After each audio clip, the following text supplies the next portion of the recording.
स्वागत है आपका आज की क्लास में। आज का जो हमारा टॉपिक है ये बहुत ही इम्पोर्टेंट है, बहुत ही ज़्यादा।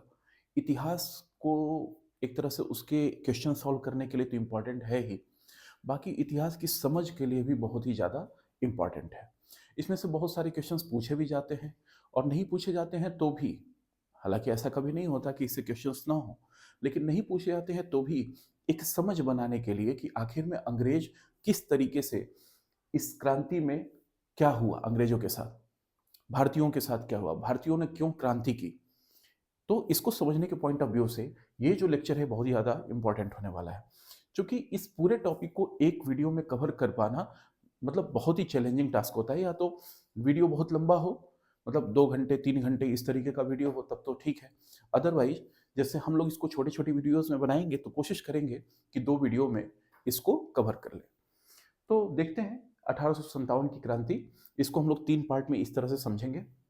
विद्रोह के कारण क्या थे, विद्रोह का आरंभ और प्रसार कैसे हुआ, फिर उसके बाद विद्रोह का प्रभाव क्या हुआ, इफेक्ट क्या पड़ा इस विद्रोह के बाद। तो इन सब बातों को हम लोग देखते और समझते हुए चले आए। अब विद्रोह के कारण को समझिए।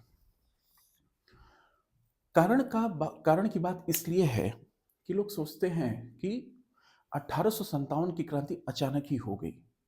कुछ इतिहासकार ऐसे कहते हैं कि ये चर्बी वाले कारतूसों का प्रयोग करने के कारण हुई। तो कुछ इतिहासकार कहते हैं कि नहीं, इतने सारे रिसर्च के बाद वो यह कहते हैं कि नहीं, उसका कोई एक कारण नहीं हो सकता। इसके पीछे 100 सालों की जो अंग्रेजों की जो नीतियां थी वो मुख्य कारण थे। अब 100 सालों की जो नीतियां थी उनमें अलग अलग नीतियां थी, जैसे राजनीतिक और प्रशासनिक उनकी नीतियां थी। उसके बाद से उनकी आर्थिक नीतियां थी जिसने भारत की कमर तोड़ कर रख दी, उसके अर्थव्यवस्था की। इसके बाद से सैनिक कारण थे, और फिर हम लोग देखेंगे कि उसमें तात्कालिक ऐसे क्या कारण हुए जिसकी वजह से यह विद्रोह हुआ। तो एक एक करके हम लोग देखते हुए और समझते हुए चलते हैं। देखिए, विद्रोह के कारण में पहला हम लोग मान लीजिए पढ़ते हैं, राजनीतिक एवं प्रशासनिक कारण। एवं प्रशासनिक कारण, प्रशासनिक कारण। ठीक, देखिए हुआ क्या, अंग्रेजों ने अलग अलग नीतियां बनाई। 1757 जब प्लासी का युद्ध हो गया उसके बाद से अंग्रेजों ने तो केवल लूटना ही चालू कर दिया। हर तरह से जितना हो पाए हड़प लो, जितना हो पाए लूट लो। और इसी क्रम में पहले तो उनका पूरा फोकस केवल व्यापार पर था, अब उनका पूरा फोकस हो गया कि हमें रूल करना है यहाँ पर। क्यों रूल करना है? क्योंकि उनको पता था कि यहाँ की कमजोरियां क्या है। सब आपस में ही लड़े भिड़े हुए रहते हैं, सब एक दूसरे की बुराई करते हैं। तो उसको पता था कि यहाँ पर फूट डालो, राज करो, इन सब की नीतियां उनको पता थी। लेकिन ये जो 1757 के बाद से एक तरह से उन्होंने अपना लोहा मनवा दिया। जब बक्सर का युद्ध हुआ उसके बाद से लोहा मनवा दिया। यही कारण भी है कि बार बार बक्सर का युद्ध हर एक एग्जाम में पूछा जाता है, क्योंकि उसने दिशा और दशा दोनों परिवर्तित कर दी। ठीक, तो हुआ क्या, इन 100 सालों में 1857 की क्रांति है और 1757 में प्लासी का युद्ध हुआ था। इन 100 सालों में जो उनकी नीतियां थी वो बहुत ही अलग अलग तरीके की नीतियां थी। कुल मिला जुला के उन नीतियों से भारत का केवल नुकसान ही हुआ, फायदा कुछ नहीं हुआ, केवल नुकसान ही हुआ। उनमें राजनीतिक और प्रशासनिक कारण ऐसी कौन सी नीतियां थी जिसके कारण भारत को नुकसान हुआ? तो देखिए, हम लोगों ने पिछली क्लासेस में पढ़ा है वेलेजली की सहायक संधि। ठीक, जिसमें वो क्या करता है कि अब इसमें मैं लिख भी दे रहा हूं, इन कारणों में क्या क्या है। वेलेजली की सहायक संधि। अब इस संधि के तहत पता ही है, मैंने बताया ही है, अलग अलग राज्यों को, जैसे हैदराबाद को मिला लिया गया, अवध को, इस तरीके से उन लोगों ने क्या किया, मराठा के कुछ क्षेत्रों को ले लिया गया। क्या किया गया, अब इस संधि के तहत वहां पे सेना रखी गई, सेना का खर्च उस राज्य से लिया गया, और अपना जो इनके जो कारखाने और इनका क्षेत्र था उसको सुरक्षित करवाया जाता था। कुल मिला जुलाकर जिससे भी यह सहायक संधि हुई वह अब सहायता मांगने लायक हो गया। मतलब उससे इतना धन इन लोगों ने लूटा कि वह परेशान हो गया। ऐसे ही अवध के साथ हुआ, अवध भी परेशान हो गया। मैंने क्यों अवध बोला, क्योंकि इस क्रांति में अवध की सबसे अधिक भागीदारी थी, सैनिक बहुत ज्यादा थे। आगे हम लोग देखेंगे उसको। तो वेलेजली की सहायक संधि भी कारण रही, क्योंकि इससे असंतोष फैला जन असंतोष फैलने लगा। अधिकतर घरों के बच्चे वहां पे रहते थे, सैनिक रहते थे। और क्या होता था कि बाकी इसके वेलेजली की सहायक संधि के अलावा लॉर्ड डलहौजी की राज्य हड़प की नीति थी। डलहौजी की हड़प की नीति, हड़प की नीति, इसके बारे में मैंने पिछली क्लासेस में बताया हुआ है। सतारा, संबलपुर, बघाट, झांसी, है ना, उदयपुर, झांसी, नागपुर, इन सबको किसने किया? डलहौजी ने हड़प लिया। डॉक्ट्रिन ऑफ लैप्स, उसके तहत उसमें कुछ कंडीशन ला दिए कि ऐसे ऐसे राज्य जिनके पास ये इस चीज को फुलफिल नहीं करेंगे उनको हम हड़प लेंगे, और एक तरह से जबरन कानून बना देते थे और उनको हड़प लेते थे। इसी में झांसी वगैरह भी चला गया। तो इन सब नीतियों से बहुत ज्यादा परेशान थे। साथ ही साथ उत्तर भारत में अधिकतर ऐसा हुआ, क्योंकि ये क्रांति अधिकतर हुई उत्तर और पूर्वी भारत को मिलाकर। उसमें क्या था कि प्रशासनिक पदों पर भारतीयों को उच्च पदों पर नहीं रखा जाता था, और साथ ही साथ सैनिकों में भी इनको अधिक से अधिक सूबेदार बनाया जाता था। सूबेदार अभी भी एक गेस्टेड पोस्ट नहीं होता है। आर्मी के अंतर्गत सूबेदार, सूबेदार मेजर तक एक गेस्टेड पोस्ट नहीं माना जाता है, लेकिन उनके अनुभव के आधार पर उनको जेसीओ रैंक में रखा जाता है, जूनियर कमीशन ऑफिसर। उसके बाद का जो रैंक है लेफ्टिनेंट, उसको गेस्टेड अधिकारी माना जाता है। तो भारतीयों को वो सब पद नहीं दिया जाता था। क्यों? क्योंकि उनको लायक ही नहीं समझा जाता था। ऐसे अंग्रेज उनको लायक ही नहीं समझते थे। तो ये सब भी कारण थे इस क्रांति के पीछे, कहीं ना कहीं ये सभी कारण थे। अब ये तो हो गए राजनीतिक एवं प्रशासनिक। अब जरा देखिए, अब आर्थिक देखिए, आर्थिक कारण क्या क्या थे, इकोनॉमिकल रीजन क्या क्या थे। आर्थिक कारण में देखिए, मैंने बताया कि 1813 के बाद से, पिछली क्लासेस में हमने बताया हुआ है, 1813 के बाद से अंग्रेजों ने भारत से मुक्त व्यापार की नीति चालू कर दी। उन्होंने बाकायदे चार्टर के थ्रू पूरा ब्रिटेन में पूरे व्यापारियों को छूट दे दी गई कि जाइए आप व्यापार करिए, और जिसको भी व्यापार करना है पर्सनल लेवल पे भी वो जाकर व्यापार करे। पहले तो केवल एक कंपनी थी, इसके बाद से कंपनियों की लाइन लग गई, है ना। अब क्या हुआ, वहां पर औद्योगिक क्रांति हुई, तो वहां से क्या किया गया, बने हुए सामान यहां पर लाए जाते थे और यहां से कच्चे सामान वहां पर ले जाया जाता था।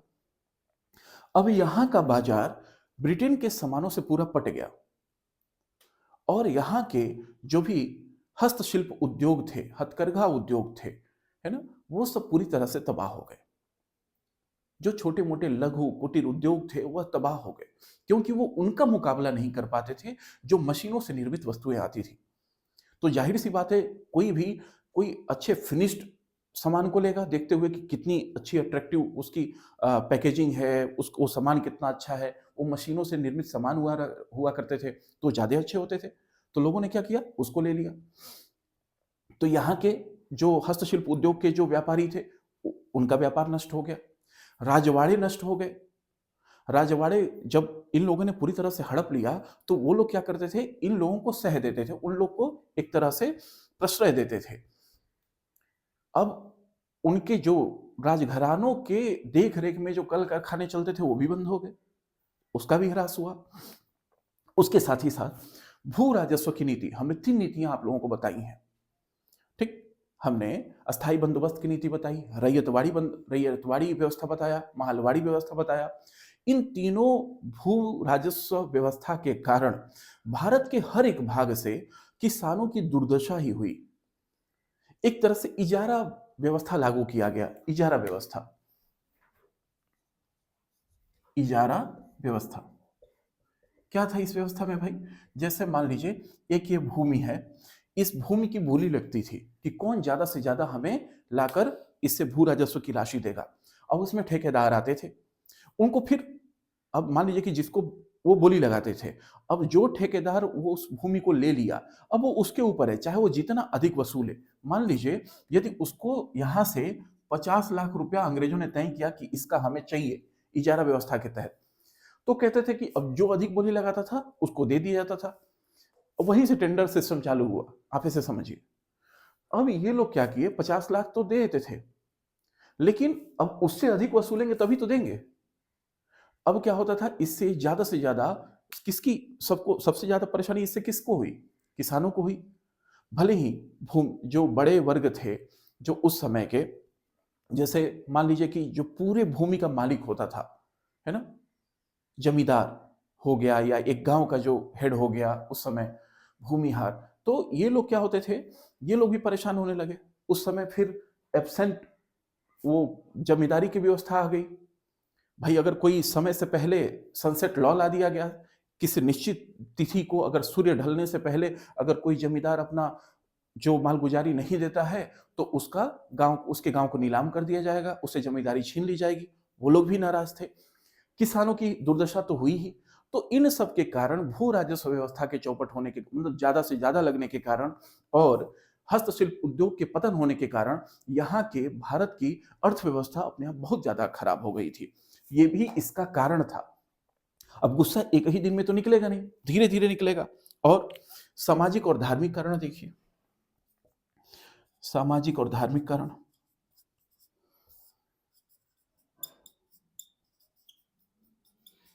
सामाजिक और धार्मिक कारण, ये कौन कौन से कारण थे?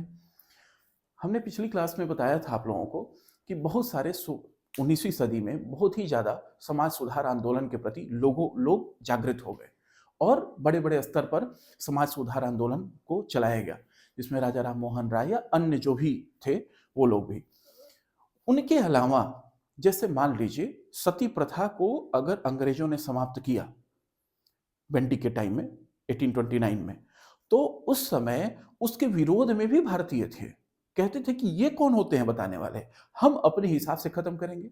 जैसे बाल विवाह को भी यदि वो समाप्त करते थे तो कहते थे कि ये हमारे जो है संस्कृति में ये लोग क्यों बीच में टांग लड़ा रहे हैं, ये हम डिसाइड करेंगे ना कि हमें क्या करना है, हम लोग खुद ही समाप्त कर लेंगे, ये क्यों कानून बना रहे हैं, ये कानून न बनाए, हम लोग आपसी सहमति से इसको क्या करेंगे, ठीक कर लेंगे।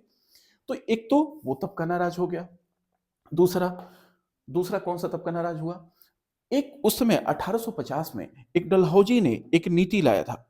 एक 1856 में एक नीति लाया था डलहौजी। और उस समय क्या था कि ये कहा गया कि जो भी रंगरूट होंगे, रंगरूट मतलब जो नए नए भर्ती होते हैं, वो जो रंगरूट होंगे उनको हम लोग विदेशों में भी भेजेंगे। अब उस समय विदेश जाना मतलब वो हमारे धार्मिक आस्था का विषय हुआ करता था भारतीयों का, मतलब समुद्र पार करके जाना। अब इससे उनकी धार्मिक भावना को फिर चोट पहुंची। साथ ही साथ डलहौजी के समय में 1850 में एक डिसेबिलिटी रिहेबिलिटेशन कुछ ऐसे एक एक्ट आया है ना, डिसेबिलिटी एक्ट समझिए उसको। उसमें क्या था, ये माना गया कि यदि कोई व्यक्ति ईसाई धर्म स्वीकार कर लेता है, यदि कोई व्यक्ति ईसाई धर्म स्वीकार कर लेता है तो उसको उसके जो भी मान लीजिए कि वसीयत जो है उससे उसको बेदखल नहीं किया जा सकता। जैसे आज भी आप लोग सुनते होंगे, यदि घरों में मान लीजिए कोई लड़का आकर कह दे कि हमको एक लड़की पसंद आ गई है, वो दूसरे कास्ट की है, घर वालों का पहला रिएक्शन क्या होता है? भाग जाना घर से बेदखल कर देंगे, फिर घर लौट के मत आना, यही तो बात होती है। तो उस समय के लोग कर देते थे, सच में बेदखल कर देते थे।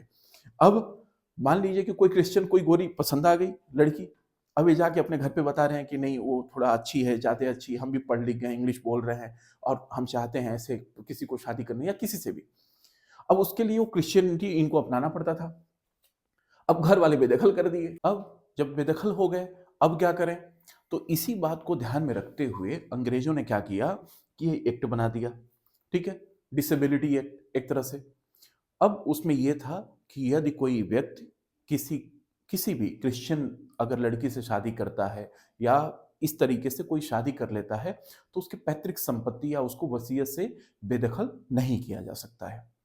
तो ये थे इनके सामाजिक और धार्मिक कारण, और भी थे, इसको किसी एक हेडिंग या कुछ पॉइंट में समेटना बहुत ही मुश्किल बात है। इसके अलावा और भी कारण थे, जैसे कृषक असंतोष तो हुए ही, ऐसे ऐसे जनजातीय विद्रोह भी होने लगे। क्यों? क्योंकि जनजातियों में असंतोष था कि उनके वन के अधिकार को इन लोगों ने छीन लिया था। अब उसके लिए मैं हेडिंग नहीं बना रहा। अब अगला हेडिंग देख लीजिए, सैनिक कारण थे। सैनिक कारण, सैनिक कारण। अब सैनिक कारण क्या था भाई? देखिए, सैनिकों में असंतोष था। क्यों? कारण क्या था? पहली बात, अगर ब्रिटेन के सैनिक हैं और यहाँ के सैनिक हैं, उनका वेतन बहुत ज्यादा होता था और इनका वेतन कम। इनको 7 रुपया मासिक मिलता था उस समय, उसमें केवल 7 रुपया। और उसके बाद से जो एक्ट लाया गया और कहा गया कि इसके थ्रू अब जितने भी रंगरूट होंगे वो अब विदेश चले जाएंगे, उनको इंग्लैंड में या यूरोप में भी सेवा, या किसी भी जहां उनका उपनिवेश है वहां पर चाहें तो वो लोग सेवा दे सकते हैं। जैसे आप लोगों ने सुना होगा है ना कि 1914 से लेकर 18 तक फर्स्ट वर्ल्ड वॉर में भारतीय सैनिकों ने बहुत लड़ा। तो किसकी तरफ से लड़ रहे थे? वो अंग्रेजों की तरफ से लड़ रहे थे। जहां भारतीय सैनिकों को भेजा जाता था वहां चले जाते थे। ऐसे ही सेकेंड वर्ल्ड वॉर में भी भारतीय सैनिक गए थे, लड़ते थे, तो वो ब्रिटेन के सैनिक कहलाते थे, है ना, लेकिन थे भारतीय ही। उनमें असंतोष था। दूसरी बात, उनका प्रमोशन बस सूबेदार लेवल तक हो सकता था। तीसरी बात, उनको उस समय, अब देखिए, जब भारत से बाहर भेजा जाता था तो अब कब आएंगे उनका कोई भरोसा नहीं था। आप लोगों ने सुना भी होगा शायद कि पहले मिलिट्री में लोग पकड़ पकड़ के लेकर जाकर भर्ती करते थे। या आप लोगों ने सुना होगा किसी का मिलिट्री में हुआ और वो गया ही नहीं, भाग गया। क्यों? क्योंकि इतना, मतलब उसमें अनसर्टेनिटी था कि आपको कब कहां भेजा जाएगा किसी को नहीं पता। यातायात के भी इतने साधन नहीं थे कि कोई अपने बच्चे के बारे में जाकर पता कर पाए कि उसके बच्चे की पोस्टिंग अभी कहां पर है। अब जरा इमेजिन करिए उस समय का किस तरीके का काल था। यहां से ले जाकर अगर बाहर भेज दिया गया तो अब कब आएगा, नहीं आएगा, उसको क्या हुआ क्या नहीं हुआ, ये सब भी नहीं पता। अब आज के समय में व्हाट्सएप तो है नहीं कि वीडियो कॉलिंग हो रही है, कुछ नहीं होता था। एक लिखा जाता था लेटर, और वो लेटर अगर कहीं कुछ पता अगर वो दे देता था कि हम यहां पर जाएंगे, इस इन्फेंट्री बटालियन में रहेंगे, वहां पर लेटर चला आए, ऐसे ही लेटर जाया करता था। अब वो लेटर पहले तो फ्री था डाक विभाग के द्वारा। डलहौजी ने उसमें भी कहा कि भाई अब डाक विभाग की व्यवस्था जो फ्री में दी जाती है सैनिकों को, वो भी नहीं दी जाएगी। समझिए, कोई चिट्ठी भेज दिया और वो इंतजार कर रहा है कि अब वहां से जवाब आएगा। जवाब नहीं आया तो क्या दिक्कत होती होगी उस समय। कितना चैलेंजिंग जॉब था, बहुत ही ज्यादा असंतोष फैल गया। इसके बाद से फिर जो अब हम लोग पढ़ेंगे, जैसे मान लीजिए सैनिक कारण तो थे ही, इतने तो हो ही गए, काले गोरे का भेद तो था ही। इसके बाद से हम लोग जो पढ़ेंगे तात्कालिक कारण। तात्कालिक कारण,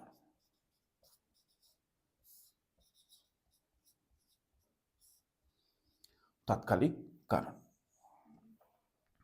देखिए, तात्कालिक कारण में यह माना जाता है कि उस समय जो एक ब्राउन गैस नाम की एक बंदूक यूज होती थी पहले, उसको हटाकर एनफील्ड राइफल यूज किया जाने लगा। पहले कौन सी यूज होती थी? ब्राउन गैस, भूरा गैस, ऐसे करके याद रख लीजिएगा। उसके बाद से एनफील्ड राइफल यूज होने लगा। क्या विशेषता थी भाई? क्या हो गया उसमें? यह माना गया कि उसमें जो कारतूस भरा जाता था, उस कारतूस में, मतलब गोली को कारतूस बोला गया, उसमें क्या होता था, जो भी बारूद डाला जाता था उसके ऊपर, उसमें ताकि सीलन वगैरह न लगे, उसके लिए चर्बी युक्त उसका एक चमड़े का एक बनाया जाता था, उसमें ग्रीजिंग टाइप का कुछ किया जाता था उसके मुंह पे, और उसको सैनिकों को मुंह से काट कर और उसके बारूद को उसमें गिराना होता था एनफील्ड राइफल में, और फिर भर कर फायर करना होता था। ये था प्रोसेस। पता ये चला, क्योंकि वो फैक्ट्री आपके यहाँ पर बंगाल में भी थी, कुछ और भी जगहों पे, दो जैसे अंबाला में भी थी, इस तरह से फैक्ट्रियां थी। किसी तरह से अफवाह फैल गई। अफवाह के ये बात सही भी थी, बाद में उसके पे एक आयोग भी बैठा, उसने भी बताया, क्या बताया, कि चर्बी वाले कारतूस का इस्तेमाल हो रहा है। और चर्बी किसकी? गाय की और सुअर की। अब देखिए, गाय, चूंकि अधिकतर हिंदू थे, तो हिंदुओं की मान्यताएं गाय को लेकर बहुत ही ज्यादा है। अब गाय की चर्बी का इस्तेमाल आप कर रहे हो, उसको मुंह से खोलना पड़े, तो ये तो भाई अनएक्सेप्टेबल था। ठीक ऐसे ही सुअर जो है, उसको इस्लाम में ठीक नहीं माना जाता, एक तरह से उसको काटने के लिए भी निषिद्ध किया गया है। अब सुअर की चर्बी यदि मिली तो उससे मुस्लिम सैनिक भी नाराज हो गए, जिनकी अभी इन दोनों कंबाइन हो गए, दोनों का गुस्सा फूट पड़ा, दोनों का गुस्सा फूट पड़ा। और अचानक क्या हुआ, इसके बाद से दोनों ने मिलकर ये प्लान किया कि अब हम इनको छोड़ेंगे नहीं। ये थे तात्कालिक कारण। तो ऐसा नहीं था कि ओवरनाइट चीजें हुई अचानक कि नहीं नहीं मंगल पांडे जी ने ऐसा कर दिया, ऐसा नहीं हुआ। वो बहुत पहले का संचित गुस्सा आ रहा था कि जो कि बहुत बड़ा स्वरूप ले लिया। कैसे? अब देखिए, विद्रोह का आरंभ और प्रसार, इसको जरा देखते हैं। विद्रोह का आरंभ और प्रसार।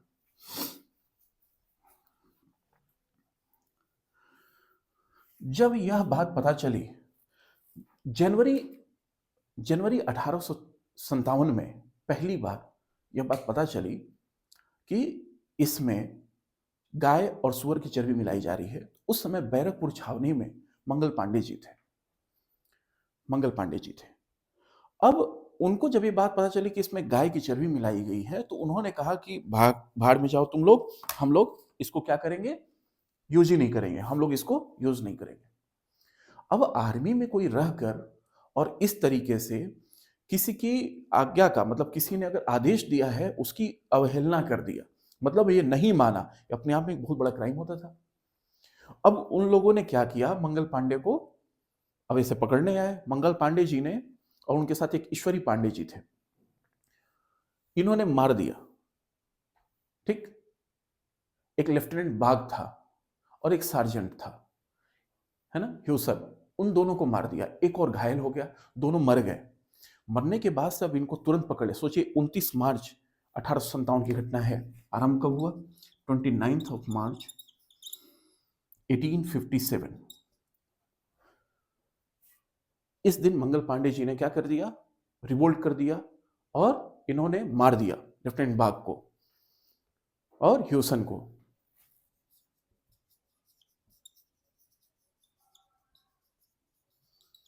इन दोनों को, लेफ्टिनेंट बाग को और ह्यूसन को मार दिया। यह बात जब अंग्रेज अब एक्सेप्ट नहीं कर पाए, पकड़ लिया। पकड़ने के बाद से उनको फांसी दे दी 10 दिनों के अंदर। अब जब उनको फांसी, और उनके साथ साथ जो और भी थे ईश्वरी पांडे जी, उनको भी फांसी दे दी गई। दोनों की बात जब फांसी हो गई तो ये बात और भी जगहों पर फैल गई। कई बार पूछ सकता है, एक बार पूछा भी गया था कि मंगल पांडे जी किस इन्फेंट्री बटालियन से थे। तो ये 34th एनआई, एनआई मतलब native infantry, native infantry, infantry मतलब पैदल सेना। जो थल सेना में एक भाग होता है, इन्फेंट्री एक रेजिमेंट होती है जो कि गुत्थम गुत्था सबसे आमने सामने की लड़ाई लड़ती है, उसको इन्फेंट्री बोला जाता है। तो ये 34th नेटिव इन्फेंट्री ब्रिगेड से थे और इन्होंने क्या कर दिया, ठोक दिया।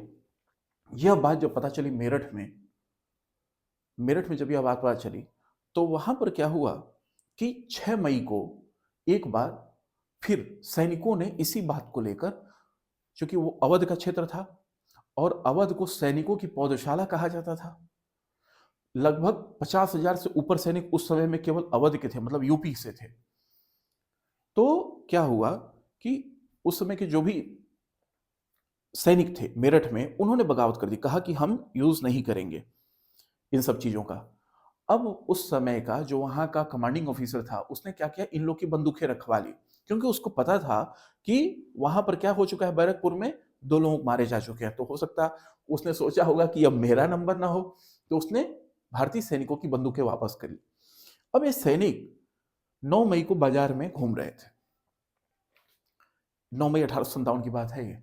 9 मई 1857 को बाजार में घूम रहे थे तो कुछ औरतों ने कहा कि इससे बढ़िया तुम चूड़ी पहन लो, तुमसे बंदूकें भी छीन ली, और नहीं तो गाय और सुअर की चर्बी वाले तुम लोग कारतूस का इस्तेमाल कर रहे हो। औरतों ने ताना मारा।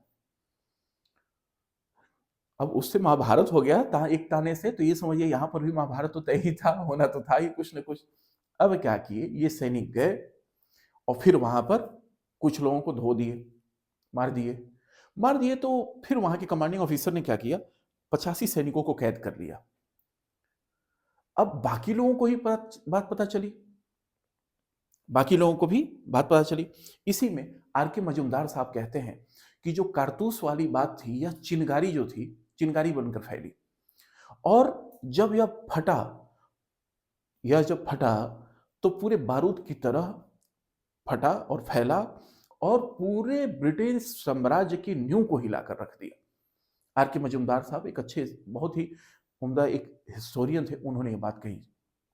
हुआ यही, वहां के जो बाकी सैनिक थे वो टूट पड़े, और टूटने के बाद से जो 85 सैनिक बंद थे उनको भी छुड़ाया और वहां से भाग निकले दिल्ली की तरफ। सोचे कि अब तो इनको उखाड़ फेंकना है। अब पूरी जनता दिल्ली की तरफ जा रही है।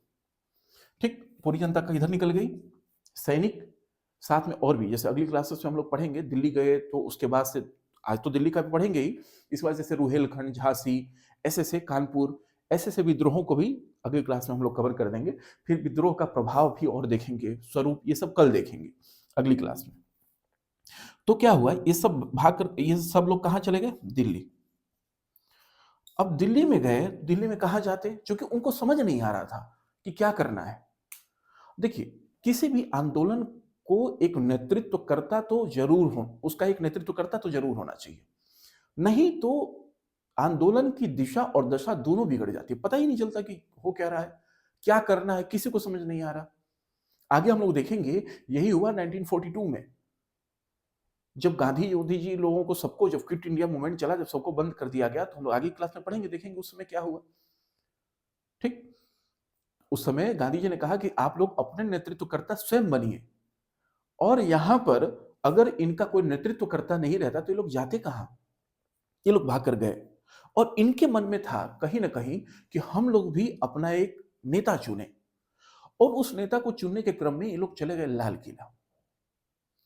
लाल किला गए तो वहां पर थे उसमें मुगल शासक बहादुर शाह जफर सेकेंड। कहां चले गए? बहादुर शाह जफर द्वितीय। अब इनको सब लोग जाके कह रहे हैं, नीचे से जनता कह रही है कि आप हमारे नेता हैं, आप हमारा नेतृत्व स्वीकार करिए, आइए हम लोग अंग्रेजों के खिलाफ मिलकर लड़ते हैं। अच्छा, बहादुर शाह जी का, जफर जी का व्यक्तित्व जरा समझिए। ये एक तरह से बस लाल किला के ही बादशाह रह चुके थे सिंबॉलिक तौर पर, मतलब इतनी ही शक्तियां रह गई थी, इससे ज्यादा की शक्ति नहीं थी इनकी। उस समय अंग्रेजों ने सबको, सब जगह तहस नहस कर दिया, कहीं से कुछ राजस्व आता नहीं था, पेंशन भी टाइम पे नहीं देते थे, तो उनको एक तरह से ये समझिए कि नजरबंद टाइप का कर दिया, वहीं पे रहते थे 1857 में। अब ये जब जनता गई उनके पास, उस समय उनकी एज शायद 75 प्लस रही थी, 76 या 77 साल के थे, और जनता जाकर कह रही है आप हमारे नेता हैं। आप, अब उनको बिलीव ही नहीं हो रहा हम उनके नेता हैं, हम 78 साल में करेंगे क्या। अब वो कह रहे हैं कि आप हमारे आंदोलन का नेतृत्व करिए। वो कैसे करें भाई? फिर भी वो जानते तो थे कि होना क्या है, बेचारे समझदार थे, शायरी वगैरह करते थे, खूब अच्छी शायरी लिखते थे। अब उन्होंने कहा कि ठीक है, ऊपर के मन से ही उन्होंने स्वीकार कर लिया कि हम आपके नेता हैं। अब ये घटना है मई की, 12 मई की घटना है। गए और नेतृत्वकर्ता उन्होंने कहे कि ठीक है हम आपके नेता हैं। कहीं ना कहीं ये समझिए कि भारतीयों के मन में था कि मुगल जो हैं ये हमारे पूरे भारत के हेड थे, एक तरह से भारत के पूरे मुगल बादशाह थे, और ये अगर हमारा नेतृत्व करेंगे तो कहीं ना कहीं उसका असर तो पड़ेगा ही। अब गए तो बाकी वहां के जो दिल्ली की छावनी के जितने भी सैनिक थे, इन लोगों ने वहां के अंग्रेजों को दौड़ा दौड़ा कर पीटा और पूरे दिल्ली पर कब्जा कर लिया। कब की बात है? 12 मई से क्या, मई जून में। अब वहां पर निकलसन और हडसन नाम के दो अंग्रेज अधिकारी थे, निकलसन और हडसन। आज भी हडसन लेन है दिल्ली में, जब आप जाएंगे दिल्ली यूनिवर्सिटी नॉर्थ कैंपस के साइड में, तो वहां पर एक हडसन लेन है। तो सोचिए, उस हडसन ने, निकलसन तो मारा गया उसी में, लेकिन हडसन ने कब्जा कर लिया फिर से दिल्ली पे। 20 सितंबर की बात है, 20 सितंबर मतलब 2 महीने एक तरह से इन सैनिकों का और वहां के लोगों का एक तरह से समझिए कि अधिकार हो गया था दिल्ली पे। लेकिन 20 सितंबर 1857 को दिल्ली पर फिर किसका कब्जा हो गया? अंग्रेजों का। और हडसन ने एक पता किया, एक एक उनका क्या था, मुखबिर था, उससे पता करवाया कि ये जो नेतृत्वकर्ता प्रदान कर रहे थे ये हैं कहाँ? बहादुर शाह जफर। तो उसी का सबसे खास आदमी, उसी का सबसे खास आदमी इलाही बख्श नाम था। उसने क्या किया, बता दिया कि इस समय वह हुमायूं की कब्र के पास गए हैं, वहीं पर हैं, वहीं मिलेंगे। हडसन ने जाकर इनको पकड़ लिया, बहादुर शाह जफर को, और इनको निर्वासित कर दिया रंगून, म्यांमार। अब उनको बीवी के साथ निर्वासित कर दिया, वहीं पे बेचारे मर गए। 62 या 63 में उनका देहांत हो गया, 63 में। ठीक। तो ये समझिए कि एक तरह से दिल्ली पर फिर अंग्रेजों का कब्जा हो गया। अगली क्लास में हम लोग देखेंगे किस तरह से झांसी, कानपुर, इन सब जगहों पर किस तरह से अंग्रेजों ने कब्जा मतलब अंग्रेजों के विरुद्ध आवाजें उठी, किस तरह से किसने नेतृत्व प्रदान किया, और फिर देखेंगे इसका प्रभाव क्या था। फिर देखेंगे इसका प्रतीक क्या था। प्रतीक तो आज ही बता देता हूं, क्योंकि इसमें जब क्या हुआ, जब इतनी बातें हो गई, इसके बाद से ये हुआ कि अब हर जगह पे अंग्रेजों का विद्रोह होगा। लोग तो त्रस्त थे, किसान भी त्रस्त, व्यापारी भी त्रस्त, जमींदार भी त्रस्त, सब लोग परेशान थे, सब चाहते थे इसके खिलाफ विद्रोह उठाना। तो उन लोगों ने कमल और रोटी, ये पूछता है एग्जाम में, कई बार पूछा गया है कि 1857 की क्रांति का प्रतीक क्या था, तो कमल और रोटी क्या था, कमल और रोटी क्या था, प्रतीक, सिंबल था। कमल को हर एक सैनिकों के, जहां जहां सैनिक थे उनको पहुंचाया जाता था कि नहीं, ये दिन खिलेगा और हमारा नया सूरज उगेगा तो हम लोग फिर छा जाएंगे। और रोटी को जो हर एक गांव के जितने भी चौकीदार जो रहते थे उनके माध्यम से हर एक गांव तक रोटी भी एक पहुंचाई जाती थी। कहा जाता था कि भाई अगर हम लोग इनको नहीं हटाए तो ये हमारा क्या हो जाएगा, हम ये लड़ाई किसके लिए लड़ रहे हैं, इसके लिए, रोटी के लिए लड़ रहे हैं, है ना। इसको सिंबल बनाया गया। फिर देखेंगे बाद में विद्रोह का प्रभाव क्या रहा। तो इतना था आज की क्लास में, हम लोगों ने बस यही देखा कि 1857 की क्रांति का क्या केवल यही कारण था कि चर्बी युक्त कारतूस इनको मंगल पांडे जी ने खींचा, और उसके बाद से जब उनको पता चला तो उन्होंने 2 अधिकारियों को फायर कर दिया, या और भी कारण थे। तो हमें और भी कारण नजर आए। इसमें हमने कुछ लिखा है जैसे राजनीतिक एवं प्रशासनिक, इसमें वेलेजली की नीति, डलहौजी की नीतियां, ये सब कारण थी। साथ ही साथ आर्थिक कारण, हस्तशिल्प उद्योगों का पतन, भू राजस्व व्यवस्था, यह सब कारण थे। और भी जनजाति विद्रोह भी कारण था, अलग अलग जगहों पे, जैसे पाबना, पाइका, बहुत सारे विद्रोह भी हुए, है ना। जनजातीय में फिर आपका उलगुलान विद्रोह था, बहुत सारे विद्रोह हुए, कुकी, तो ये सब विद्रोह हुए। फिर सैनिक कारण में हमने देखा कि सैनिकों में असंतोष था, इस वजह से भी, क्योंकि सैलरी कम मिलती थी, प्रमोशन नहीं मिलता था, उनको समुद्र के पार भेजने की बात होती थी। फिर हम लोगों ने देखे तत्कालिक कारण, जहां पर मंगल पांडे जी का हम लोगों ने जिक्र किया। फिर देखा कि अब ये सब कब से 29 मार्च से ये चालू हुआ, और 12 मई तक आते आते जितने भी उसमें विद्रोह, अंग्रेजों के नजरिए से जो विद्रोही थे, हमारे नजरिए से जो स्वतंत्रता संग्राम सेनानी थे, उन्होंने दिल्ली पर कब्जा कर लिया। उसी क्रम में निकलसन मारा जाता है, हडसन फिर 20 सितंबर 1857 को कब्जा कर लेता है दिल्ली पर। और उसके बाद फिर हम लोग अगली क्लास में इसके आगे की चीजें हम लोग देखेंगे। तो आज के लिए इतना ही। Thank you so much.